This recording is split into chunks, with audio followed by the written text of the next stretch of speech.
امام جزولی جن کی کتاب ہے دلائل الخیرات، انہوں نے اپنی وہ کتاب لکھنے کی وجہ تسمیہ بیان کی، اور وہ دلائل الخیرات مجموعہ ہے مختلف سیغوں کے ساتھ درود پاک، جس طرح حضور شیخ الاسلام کی کتاب ہے دلائل البرکات، جس میں حضور شیخ الاسلام نے مختلف سیغوں کے ساتھ آقا علیہ الصلوۃ والسلام کی مدح سرائی بیان فرمائی اور درود پاک بیان کیے۔ اسی طرح امام جزولی نے دلائل الخیرات لکھی، اور وہ وجہ بیان کرتے ہیں کہ وجہ کیا تھی کہ میں نے یہ کتاب لکھی۔ آپ فرماتے ہیں کہ میں قصبے میں گیا، جب اس قصبے میں گیا تو نماز کا وقت ہو گیا، نماز کا وقت ہوا تو میں نے پانی کی تلاش میں ادھر ادھر دیکھا کہ مجھے پانی مل جائے، میں وضو کر لوں، نماز پڑھ لوں۔ اتنے میں مجھے ایک کنواں نظر آیا،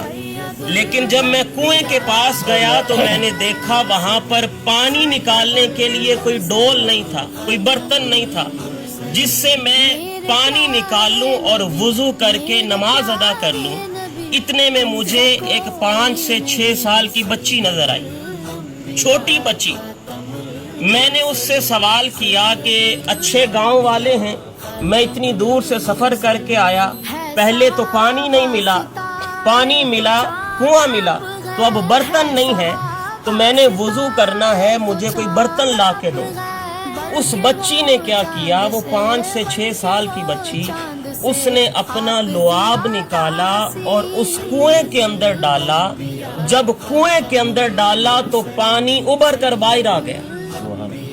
اور امام جزولی اتنی بڑی کرامت دیکھ کر حیران و پریشان رہ گئے کہ ایک چھوٹی سی بچی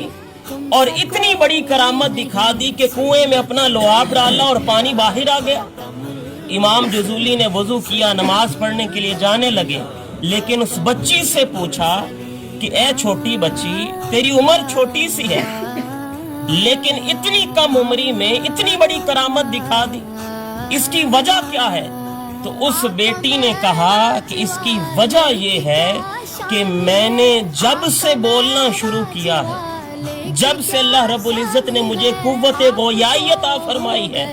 اس وقت سے لے کر میرے والدین نے مجھے درود پاک کے علاوہ کچھ سکھایا ہی نہیں، میں درود پاک پڑھتی رہتی ہوں، اس کی برکت سے اللہ رب العزت نے مجھے اتنی بڑی کرامت عطا فرمائی۔